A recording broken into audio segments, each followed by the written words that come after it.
Hello everyone. आज हम बात करेंगे पार्किंसंस डिजीज़ के बारे में, यानी कि जिसमें क्या होता है, डोपामिन की डेफिशिएंसी हो जाती है। डोपामिन की डेफिशिएंसी की वजह से होने वाली जो बीमारी है उसको हम बोलते हैं पार्किंसंस डिजीज़। तो ये जो बीमारी है, यानी कि जो डोपामिन का लेवल कम हो रहा है बॉडी में, ये क्यों हो रहा है, इनके कॉजेज़ के बारे में डिस्कस करेंगे। क्या क्या सिम्टम्स हमें पेशेंट में दिखाई देते हैं, कैसे हम इसको डायग्नोज कर सकते हैं, क्या क्या इसकी स्टेजेस होती हैं पार्किंसंस की, और कैसे हम इसको मैनेजमेंट कर सकते हैं। इन सभी चीज़ों के बारे में हम डिटेल्ड में इस लेक्चर में हम डिस्कस करेंगे। तो स्टार्ट करते हैं। सबसे पहले तो हमें ये पता होना चाहिए कि पार्किंसंस डिजीज़ होती क्या है। क्लियर? तो Parkinson's disease is a progressive condition that result in degeneration and death of dopamine producing cells in substantia nigra, which cause tremors, bradykinesia, rigidity, difficulty with balance and coordination। इसी को हम बोलते हैं Parkinson's disease. तो देखो ये क्या कहना चाह रहे हैं, ये बोल रहे हैं कि पार्किंसंस डिजीज़ क्या है, एक प्रोग्रेसिव कंडीशन है। ठीक है, प्रोग्रेसिव मतलब कि जो ऐसी कंडीशन जो धीरे धीरे चलती हो, ऐसा नहीं, ये सडनली डेवलप नहीं होती है। पार्किंसन डिजीज़ क्या है, ये धीरे धीरे ग्रेजुअली ये कंडीशन डेवलप होती है। और क्यों हो रही है, इसमें क्या होता है, आप लोगों को पता होगा, जब आपने नर्वस सिस्टम पढ़ा होगा तो हमारा मिड ब्रेन, ठीक है, हमारे मिड ब्रेन में एक पार्ट होता है जिसको हम बोलते हैं सबस्टेंशिया नाइग्रा। सबस्टेंशिया नाइग्रा, देखो ये वाला जो पार्ट है ना, आपको दिख रहा है मिड ब्रेन में, ठीक है, जो पार्ट होता है हमारे ब्रेन स्टेम का, तो इसमें एक पार्ट होता है सबस्टेंशिया नाइग्रा। सबस्टेंशिया नाइग्रा में क्या होती है, एक सेल्स होती है, एक स्पेशल टाइप की सेल्स होती हैं जो डोपामिन को प्रोड्यूस करती हैं। ठीक है, यहीं से क्या होता है, सबस्टेंशिया नाइग्रा से क्या होती है, डोपामिन जो है वो हमारी बॉडी में प्रोड्यूस होता है। देखो डोपामिन की अगर बात की जाए तो आप लोगों को पता होगा कि डोपामिन हार्मोन भी होता है और न्यूरोट्रांसमीटर भी होता है। अभी हम हार्मोन की बात नहीं कर रहे हैं, ठीक है, अभी हम किसकी बात कर रहे हैं, न्यूरोट्रांसमीटर की बात कर रहे हैं। ये जो डोपामिन न्यूरोट्रांसमीटर होता है, ये कहाँ से बनता है, हमारे सबस्टेंशिया नाइग्रा वाला जो हमारे मिड ब्रेन का पार्ट है, वहाँ से ये कुछ सेल्स होती हैं जो डोपामिन न्यूरोट्रांसमीटर को प्रोड्यूस करती हैं। तो एक्चुअल में होता क्या है कि ये जो प्रोड्यूसिंग सेल्स होती हैं, डोपामिन प्रोड्यूसिंग जो सेल्स होती हैं, ये किसी रीज़न की वजह से डीजनरेट होना स्टार्ट हो जाती हैं। ठीक है, देखो डीजनरेशन का मतलब होता है कि ऐसी चीज़ें जो एज के साथ एज के बढ़ने के साथ बढ़ती हूँ। ठीक है, जैसे जैसे पर्सन की एज बढ़ती है तो कुछ डिजीज़ क्या होती है, डीजनरेटिव होती हैं। क्लियर? अब देखो, या तो हो सकता है कि सबस्टेंशिया नाइग्रा में जो डोपामिन प्रोड्यूसिंग सेल्स हैं वो डीजनरेट हो रही हो, या फिर ऐसा भी हो सकता है, देखो अब न्यूरोट्रांसमीटर है तो कहीं ना कहीं इसके रिसेप्टार्स भी प्रेजेंट होंगे, हम है ना, तो जो इसके रिसेप्टार्स प्रेजेंट होते हैं बेसिकली हमारे ये बेसल गैंग्लिया में प्रेजेंट होते हैं। क्लियर? इसके जो रिसेप्टार्स प्रेजेंट होते हैं किसके, डोपामिन न्यूरोट्रांसमीटर के। देखो सिंपल सी बात है कि अगर न्यूरोट्रांसमीटर है तो वो कहीं ना कहीं उसके रिसेप्टार्स प्रेजेंट होंगे, कहीं ना कहीं वो न्यूरोट्रांसमीटर जा कर के चिपकेगा, तभी तो वो अपने एक्शन परफॉर्म कर पाएगा ना। तो सेम चीज़ ये है कि इसकी जो रिसेप्टार्स होते हैं डोपामिन के, वो कहाँ पे प्रेजेंट होते हैं, हमारे बेसल गैंग्लिया वाले पार्ट में प्रेजेंट होते हैं। ठीक है, जिनको हम बेसिकली D2 रिसेप्टार्स के नाम से जानते हैं, कॉमनली हम क्या बोलते हैं, D2 रिसेप्टार्स बोलते हैं। तो ये जो D2 रिसेप्टार्स होते हैं ये बेसल गैंग्लिया प्रेजेंट होते हैं। अब किसी भी रीज़न की वजह से अगर इस बेसल गैंग्लिया के जो सेल्स हैं या फिर न्यूरॉन्स हैं, अगर ये डिस्ट्रक्ट होना स्टार्ट हो जाए तो डोपामिन प्रोड्यूस हो रहा है लेकिन वो अपना एक्शन परफॉर्म नहीं कर पाएगा। एक्शन वो कब परफॉर्म करेगा, जब वो इन रिसेप्टार्स के साथ जाकर के बाइंड होगा। ठीक है, कोई भी चीज़ जब किसी दूसरे के साथ बाइंड होती है तभी जाके वो अपना एक्शन परफॉर्म कर पाती है। सेम ऐसे ही अगर डोपामिन जो न्यूरोट्रांसमीटर है, मान लो कि वो प्रोड्यूस अच्छे से हो रहा है, ठीक है, सबस्टेंशिया नाइग्रा में कोई दिक्कत नहीं है, अच्छे से प्रोड्यूस हो रहा है हमारा न्यूरोट्रांसमीटर, लेकिन जब उसके रिसेप्टार्स ही डैमेज हो चुके हैं बेसल गैंग्लिया में, तो वो क्या अपना एक्शन परफॉर्म कर पाएंगे बॉडी में। ठीक है, तो ये चीज़ होती है। क्लियर? अब देखो ये भी चीज़ है कि अगर मान लो बेसल गैंग्लिया आपका ओके है, बेसल गैंग्लिया में कोई दिक्कत नहीं है, लेकिन आपका जो सबस्टेंशिया नाइग्रा है, सबस्टेंशिया नाइग्रा से ही तो हमारा डोपामिन प्रोड्यूस हो रहा है। जब सबस्टेंशिया नाइग्रा ही डीजनरेट हो रहा है, वहाँ की सेल्स ही डैमेज हो रही हैं, तो क्या डोपामिन प्रोड्यूस हो पाएगा वहाँ से? तो अगर दोनों चीज़ों में दिक्कत होती है तो उसको हम बोलते हैं पार्किंसंस डिजीज़। अब देखो, चाहे सबस्टेंशिया नाइग्रा में दिक्कत आ रही हो चाहे बेसल गैंग्लिया में दिक्कत आ रही हो, मेन क्या हो रहा है, एट द एंड जो डोपामिन का लेवल है वो हमारी बॉडी में कम हो रहा है। अब डोपामिन का लेवल हमारी बॉडी में कम हो रहा है जिसकी वजह से पर्सन में क्या क्या सिम्टम्स आ सकते हैं, जैसे ट्रीमर्स क्या होती हैं, शेकिंग ऑफ द बॉडी, ठीक है। जब ट्रीमर्स क्या होते हैं, जब हमारे हाथ पैर जो होते हैं वो शेक करते हैं, ठीक, रिदमिक, जिनको कॉन्ट्रैक्शन बोलते हैं हम लोग, उनको हम बोलते हैं ट्रीमर्स। नेक्स्ट है ब्रैडिकाइनेसिया का मतलब होता है कि स्लो मूवमेंट, ठीक है। इसमें जो पर्सन होता है वो अपने मूवमेंट उसके बहुत ज़्यादा स्लो हो जाते हैं। रिजिडिटी देखने को मिलती है पर्सन में, और साथ में उसके बैलेंस और कोऑर्डिनेशन में भी प्रॉब्लम आती है, क्योंकि इसमें हमारा बेसल गैंग्लिया अफेक्ट होता है, ठीक है। अब आपको ये पता होना चाहिए कि बेसल गैंग्लिया के क्या क्या काम होते हैं। बेसल गैंग्लिया बेसिकली क्या करता है, जितने भी हमारी बॉडी में वॉलंटरी मूवमेंट्स होती हैं, ठीक है, वॉलंटरी मूवमेंट्स हो रही हैं, वो कौन करवा रहा है, बेसल गैंग्लिया करवा रहा है, ठीक। अब वॉलंटरी मूवमेंट्स देखो, हम अपनी आइज़ को ब्लिंक कर रहे हैं, वो भी क्या एक टाइप की वॉलंटरी मूवमेंट है, क्लियर। हम स्लाइवा को स्वेलो कर रहे हैं, वो भी क्या एक टाइप की हमारी वॉलंटरी मूवमेंट है। तो कहने का मतलब है कि जितनी भी हमारी बॉडी में वॉलंटरी मूवमेंट्स होती हैं वो कौन करवाता है, हमारा बेसल गैंग्लिया करवाता है, ठीक है। चाहे वो कोऑर्डिनेशन हो रहा हो, चाहे वो बैलेंस को, सारी चीज़ें क्या करवाएगी, हमारी बेसल गैंग्लिया करवाएगी। अब अगर बेसल गैंग्लिया के सेल्स ही डिस्ट्रक्ट हो रहे हैं तो क्या पर्सन बैलेंस और अपनी बॉडी को बैलेंस और कोऑर्डिनेट कर पाएगा, बिल्कुल भी नहीं कर पाएगा, ठीक है। तो इसी को हम बोलते हैं ऑल ओवर पार्किंसंस डिजीज़, जिसमें क्या हो रहा है, डोपामिन की डेफिशिएंसी होने की वजह से पेशेंट में tremors, bradykinesia, rigidity, difficulty with balance and coordination, ये सब चीज़ें देखने को मिलती हैं। नेक्स्ट हम बात करेंगे कि चलो ठीक है, हमने बात कर ली कि पार्किंसन डिजीज़ हो रही है, अब ये किस वजह से हो रही है। सबसे पहले तो आइडियोपैथिक, इसका जो एग्जैक्ट कॉज है वो अभी भी नहीं पता है कि पार्किंसन डिजीज़ किस वजह से होती है, लेकिन हाँ कुछ अदर फैक्टर्स हैं, जैसे डेफिशिएंसी हो जाए अगर डोपामिन की, ठीक है।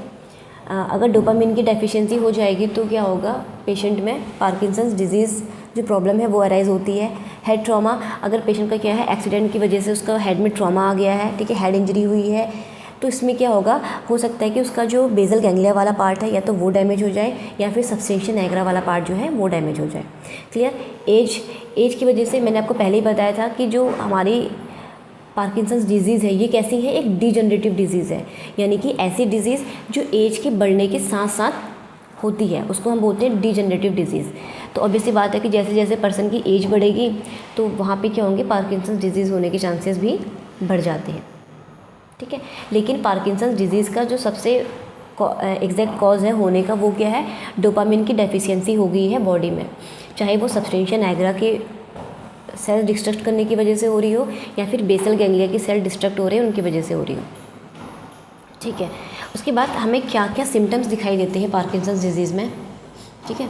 तो कुछ देखो, हर एक डिजीज़ के अपने अपने कुछ कार्डिनल साइंस होते हैं, ठीक है, जिनको नोटिस करके आप ये पता लगा सकते हो, सस्पेक्टेड कर सकते हो कि हाँ ये पर्सन जो है वो इस डिज़ीज़ से सफ़र कर रहा है, क्लियर। तो वैसे ही क्या होती है, हमारे पार्किंसंस डिजीज़ के भी कुछ अपने कार्डिनल या फिर क्लिनिकल साइन होते हैं। इसका जो सबसे पहला और इनिशियल साइन होता है वो क्या होती है, ट्रीमर्स, ठीक है। तो मैंने क्या बोला कि इसका जो सबसे पहला और क्लिनिकल साइन है, ठीक है, जो सबसे इनिशियल देखने को मिलता है आपको पेशेंट में, वो क्या है, ट्रीमर्स। और ट्रीमर्स भी कैसे होते हैं, इसमें पिल रोलिंग ट्रीमर्स होते हैं। कैसे, पिल रोलिंग ट्रीमर्स, ठीक है। जैसे ये देखिए ना आपको, ये ट्रीमर्स, तो इसमें क्या होते हैं, बेसिकली पिल रोलिंग ट्रीमर्स होते हैं। देखो, पिल रोलिंग का मतलब होता है कि मान लो अपने क्या कर रहे थे, अपने हाथ में कोई चीज़ आप क्या कर रहे हो, ऐसे रोल कर रहे हो, ठीक है, अपने उंगलियों के बीच में। तो वैसे ही इसमें पेशेंट में, पार्किंसंस डिजीज़ वाले पेशेंट में कैसे ट्रीमर देखने को मिलते हैं, पिल रोलिंग ट्रीमर्स देखने को मिलते हैं। और ये ट्रीमर्स कैसे होते हैं, इनकी खास बात ये होती है कि ये रेस्टिंग ट्रीमर्स होते हैं। रेस्टिंग ट्रीमर्स मतलब कि अभी अगर मान लो पेशेंट के हाथ में कुछ नहीं है तो उसमें क्या होगा, उसको ट्रीमर्स, पिल रोलिंग ट्रीमर्स देखने को मिलेंगे। जैसे ही पेशेंट के हाथ में आप कुछ दे दोगे, ठीक है, जैसे पेन दे दिया, पेंसिल दे दिया, कुछ भी ऑब्जेक्ट दे दोगे, तो वो जो ट्रीमर्स हैं वो नहीं होंगे। इट मीन्स कि वो, इसको हम बोलते हैं रेस्टिंग ट्रीमर्स, जो क्या हो रही है, रेस्ट के टाइम पे पेशेंट में ट्रीमर्स देखने को मिलती हैं। देन उसके बाद है रिजिडिटी, ठीक है। इसमें क्या हो रही है, पेशेंट में हमें रिजिडिटी देखने को मिलती है। कैसी रिजिडिटी होती है, कॉग व्हील रिजिडिटी देखने को मिलती है। जैसे गाड़ी का पहिया होता है ना, वैसे ही जिसमें क्या होती है पेशेंट की ये जो सबसे पेशेंट का जो फ्रंट वाला एरिया है वो क्या रहता है, झुका हुआ रहता है, ठीक है। तो इसमें क्या होती है, पेशेंट ने बेसिकली रिजिडिटी देखने को मिलती है, कैसी, कॉगविल रिजिडिटी। देन उसके बाद है ब्रैडिकाइनेसिया। ब्रैडिकाइनेसिया में क्या होता है, इसमें पेशेंट जो है उसके मूवमेंट्स स्लो हो जाते हैं, ठीक है, वो बहुत धीरे धीरे चलता है, क्लियर। देन उसके बाद है माइक्रोग्राफिया। माइक्रोग्राफिया क्या होता है, बेसिकली इसमें जो पर्सन होता है वो क्या करता है, जो भी चीज़ लिख रहा है, ठीक है, फॉर एग्जांपल मैं अगर कोई चीज़ लिख रही हूँ, मैंने लिखा माइक्रोग्राफिया, तो ये चीज़ आपको दिखाई दे रही है, ठीक है। लेकिन अगर पर्सन जो है वो पार्किंसंस डिजीज़ का है तो इसमें क्या होगी, पेशेंट की जो राइटिंग होगी वो बहुत ज़्यादा स्मॉल हो जाएगी, लाइक ऐसे। एक मिनट,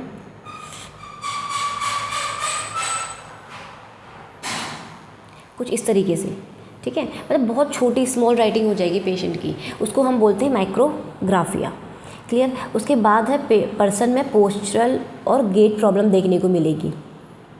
अब पर्सन में पोस्चरल और गेट प्रॉब्लम कैसे देखने को मिलेगी, देखो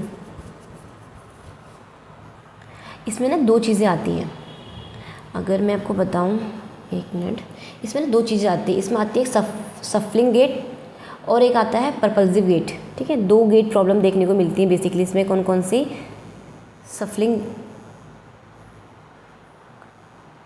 SHUFFLING, ठीक है, shuffling gate. Shuffling gate basically क्या होता है कि इसमें जब पर्सन चलता है, ठीक है, जैसे हम वॉक करते हैं तो हमारे जो मूवमेंट्स होते हैं, हमारे जो कहने की बात अगर मैं बोलूँ तो हमारे जो मूवमेंट्स होते हैं वो प्रॉपर होते हैं, ठीक है। लेकिन सफलिंग गेट में क्या होता है, पर्सन जो है वो छोटे छोटे कदमों के साथ चलता है, ठीक है, बहुत स्लो मूवमेंट करता है, क्लियर। और दूसरा एक गेट प्रॉब्लम आती है इसमें, प्रपल्सिव गेट। प्रपल्सिव गेट, ये प्रपल्सिव गेट प्रॉब्लम क्या होती है, इसमें जो पेशेंट का अपर पार्ट होता है, यानी कि जो पेशेंट का चेस्ट वाला पार्ट है ना, ये झुका हुआ होगा, ठीक है, ये क्या होगा, नीचे की ओर झुका हुआ होगा, तो इसको हम बोलते हैं प्रपल्सिव गेट। तो बेसिकली इसमें दो पेशेंट में प्रपल्सिव और सफलिंग गेट प्रॉब्लम देखने को मिलती है। उसके बाद इसमें पेशेंट का फेस कैसा होता है, मास्क लाइक फेस, ठीक है। पेशेंट का फेस कैसे देखने को मिलेगा, मास्क लाइक फेस देखने को मिलेगा इससे पेशेंट का। और एक चीज़ और, हाँ एक चीज़ और ये कि हम जब ट्रीमर्स की बात कर रहे थे, यानी कि जिसमें ट्रीमर्स क्या होते हैं, हमारी बॉडी शेक करती है, ठीक है, तो ट्रीमर्स की जब बात कर रहे थे तो इसमें क्या होता है, बेसिकली ट्रीमर्स क्यों हो रहा है, क्या आप इस चीज़ को जानते हैं कि जो हमारी बॉडी शेक करती है हमारी नहीं, पेशेंट की बॉडी जो शेक करती है पार्किंसंस डिजीज़ में, वो क्यों करती है, देखो वो इसलिए करती है, हमारे जो बॉडी का न्यूरोट्रांसमीटर्स होते हैं, कौन कौन से हमारे, एसिटाइल कोलिन और डोपामिन। बेसिकली अभी मैं दो की बात करूँगी, ठीक है, तो एक मिनट, इन सबको पहले मैं हटा दूँ, राइट। तो हम बात करें सेकिंग की, कि बॉडी हमारी उसमें शेक क्यों करती है पार्किंसंस में, तो हमारे ट्रांसमीटर्स होते हैं ACH यानी कि एसिटाइल कोलिन, और हमारा होता है डोपामिन, ठीक है। अब बेसिकली बात क्या होती है ना कि ACH क्या है, यानी कि ठीक है, तो ACH यानी कि एसिटाइल कोलिन क्या है, ये एक टाइप का एक्साइटेटरी न्यूरोट्रांसमीटर होता है, ठीक है। अगर हम इसकी बात करें, ये क्या है, एक्साइटेटरी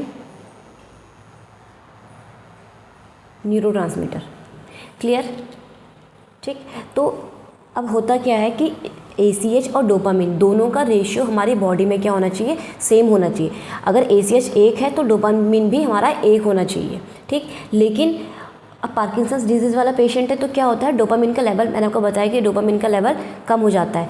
ACH तो ठीक है, अपनी कंडीशन में सही है, वो एक रेशियो 1 में ही है, लेकिन वहीं जो डोपामिन है वो कितना हो जाता है, हाफ हो जाता है, ठीक है। तो अब डोपामिन के कंपैरिजन में ACH जो है वो ज़्यादा है, ठीक है। अब ACH क्या करता है, एक्साइटेटरी न्यूरोट्रांसमीटर है, तो ये क्या करेगा, एक्साइटेटरी मूवमेंट्स कराता है, यानी कि बॉडी को शेक करवाता है, क्लियर। तो इस तरीके से क्या होती है, पार्किंसंस डिजीज़ में हमारी बॉडी जो है वो शेक करती है, राइट। और एक चीज़ और ये है कि देखो डोपामिन का लेवल जब कम होता है तो उसमें हम बोलते हैं कि पेशेंट को पार्किंसंस डिजीज़ है। अच्छा, अगर डोपामिन का लेवल हमारी बॉडी में इंक्रीज़ होना स्टार्ट हो जाएगा तो उस कंडीशन को हम क्या बोलेंगे। अगर आपको इस चीज़ का आंसर पता है तो आप ये जो आप कमेंट कर सकते हैं, ठीक है। बेसिकली जो डोपामिन का जब लेवल कम होता है तो उसको हम पार्किंसंस बोलते हैं। लेकिन अगर इसी का ही जो लेवल है अगर वो इंक्रीज़ हो जाए हमारी बॉडी में तो उसको हम क्या बोलेंगे, वो चीज़ आप क्या है कमेंट करके बताएंगे। क्लियर, अगर आप लोगों को पता है तो ठीक। तो ये तो बात चल रही थी हमारी साइन एंड सिम्टम्स की, कि हमें पार्किंसंस डिजीज़ वाले पेशेंट में क्या क्या सिम्टम्स दिखाई देते हैं। उसके बाद पार्किंसंस डिजीज़ की ना कुछ स्टेजेस होती हैं, ठीक है। बेसिकली इसकी कितनी स्टेजेस होती है, इसकी 5 स्टेजेस होती हैं, ठीक है। तो स्टेज 1 स्टेज सबसे पहली स्टेज जो होती है, इसमें क्या होता है, इसमें बॉडी पर्सन की बॉडी एक साइड की बॉडी शेक करती है, ठीक है। स्टेज 1 में क्या होता है, पर्सन की एक साइड की बॉडी यानी कि one side of the body क्या करेगी, शेक करेगी। स्टेज 2 में क्या है, पर्सन की दोनों साइड की बॉडी, ठीक, दोनों साइड की बॉडी क्या करेगी, शेक करेगी। स्टेज 3 में क्या होता है, इसमें पर्सन में imbalance of the body and slow movement. इसमें क्या होता है, पर्सन में इम्बैलेंस वाली प्रॉब्लम देखने को मिलती है, वही जो चीज़ मैंने आपको बताई थी, परपल्सिव और सफलिंग गेट वाली प्रॉब्लम, ठीक है। पर्सन के जो मूवमेंट्स होंगे बहुत स्लो हो जाएंगे, यानी कि ब्रेडिकाइनेसिया हो जाएगा। तो ये चीज़ क्या हो रही है पेशेंट में स्टेज 3 में देखने को मिलती है। उसके बाद स्टेज 4 में क्या होता है, स्टेज 4 में पर्सन को पर्सनल असिस्टेंस की रिक्वायर होती है, even a single task. Stage 3 में क्या था कि जो पेशेंट है वो अपने सिम्टम्स को शो करना शुरू कर देता है, ठीक, यानी कि जैसे ब्रेडिकाइनेसिया, पेशेंट को इम्बैलेंस में प्रॉब्लम होगी, ठीक है, उसका जो पोस्चरल गेट है वो प्रॉपर तरीके से नहीं होगा, वो सारी चीज़ें। अब स्टेज 4 में क्या होता है, पर्सन को पर्सनल असिस्टेंस की ज़रूरत होती है। वो अगर कोई भी छोटे से छोटा काम भी कर रहा होगा ना, तो उसमें भी उसको क्या है, किसी दूसरे पर्सन की ज़रूरत पड़ेगी, ठीक, हेल्प के लिए। उसके बाद लास्ट है स्टेज 5। स्टेज 5 में क्या होता है, इसमें जो पेशेंट है, patient on bed ridden and require constant care and supervision. इसमें जो पेशेंट है वो क्या हो जाता है, बेड रिडन हो जाता है, उसको कांस्टेंट केयर और सुपरविज़न की ज़रूरत पड़ती है। तो ये थी बेसिकली पार्किंसंस डिजीज़ की 5 स्टेजेस। स्टेज 1 में क्या हो रहा था, पर्सन की एक साइड की बॉडी शेक करती है। स्टेज 2 में क्या होता है, पर्सन की दोनों साइड की बॉडी शेक करनी स्टार्ट कर जाती है। स्टेज 3 में क्या होता है, इसमें पर्सन की जैसे रिजिडिटी हो गया, ब्रेडिकाइनेसिया हो गया, ठीक है, और इम्बैलेंस में प्रॉब्लम हो गई, तो वो सारी चीज़ें क्या है पर्सन में देखने को मिलती हैं, ट्रिमर्स हो गए, ठीक, वो सारी चीज़ें। स्टेज 4 में क्या होता है, इसमें पर्सन को अपना छोटे से छोटा काम करने के लिए भी किसी अदर पर्सन की ज़रूरत पड़ती है, ठीक। स्टेज 5 में क्या हो रहा है, इसमें पेशेंट की कंडीशन इतनी ज़्यादा वर्स्ट हो गई है कि अब वो क्या है, बेड रिडन हो चुका है, उसको प्रॉपर कांस्टेंट केयर की ज़रूरत है और सुपरविज़न की ज़रूरत है, ठीक। बेसिकली देखो पार्किंसंस डिजीज़ है ना, तो इसमें क्या हो रही है, गेट प्रॉब्लम होती है, तो इसमें ज़्यादा रिस्क होते हैं पर्सन के गिरने के, ठीक है, रिस्क ऑफ फॉल ज़्यादा इसमें देखने को मिलता है। क्लियर। उसके बाद अच्छा ठीक है, अब इसको हम डायग्नोस कैसे करेंगे। पेशेंट हमारे पास आया, उसने बोला कि मेरे को ना ऐसे मेरे हाथ जो पैर जो है वो शेक कर रहे हैं, ठीक है, और फिर वो बोलता है कि मैं बहुत स्लो चलता हूँ, गेट प्रॉब्लम है, ये सारी चीज़ें। अब सस्पेक्ट तो कर लिया है आपने कि हाँ ये पार्किंसन डिजीज़ है। अब इसे डायग्नोस कैसे करेंगे, अब कन्फर्मेटिव डायग्नोसिस होता है, वो कैसे करेंगे। सबसे पहले आप पर्सन से हिस्ट्री कलेक्शन करेंगे और फिजिकल एग्जामिनेशन करेंगे। हिस्ट्री कलेक्शन में पूछेंगे आप पर्सन से आपकी एज क्या है, ठीक है, क्योंकि पार्किंसंस क्या है, ये एक डीजनरेटिव डिजीज़ है। फिजिकल एग्जामिनेशन करेंगे आप पेशेंट का, इसमें पेशेंट के आप जो मूवमेंट्स हैं वो चेक करेंगे, ठीक है।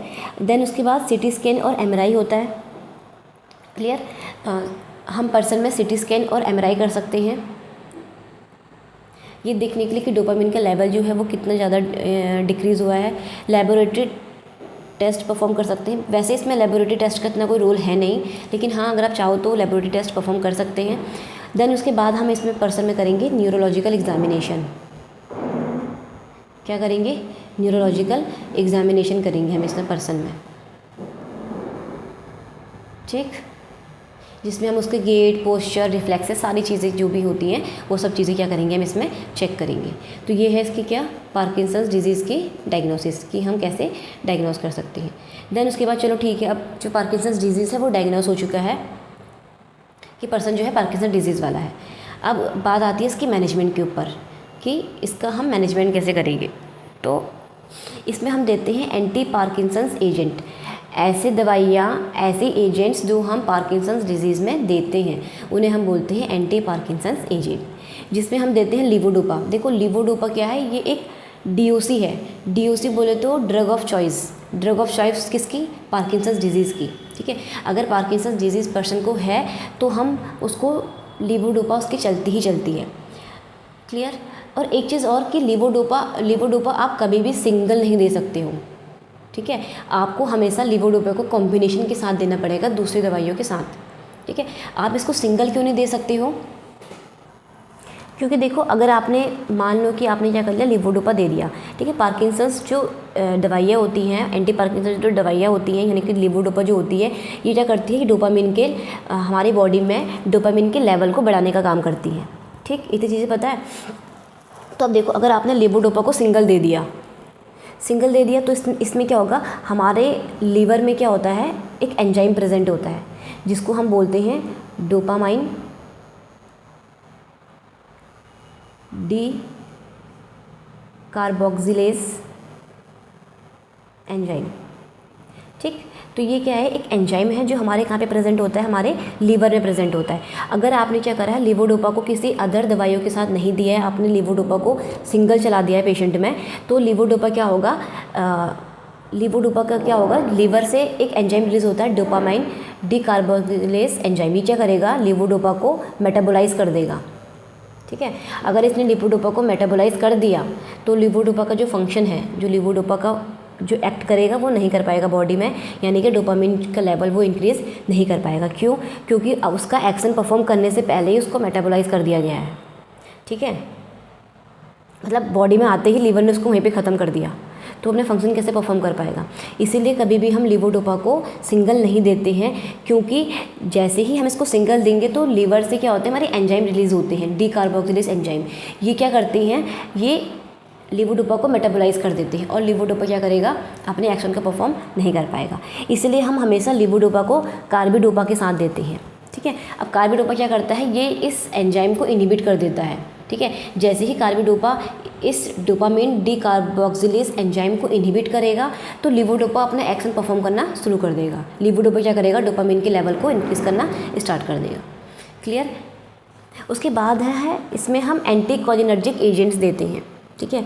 पर्सन में हम क्या देंगे, एंटी कोलिनर्जिक एजेंट देंगे।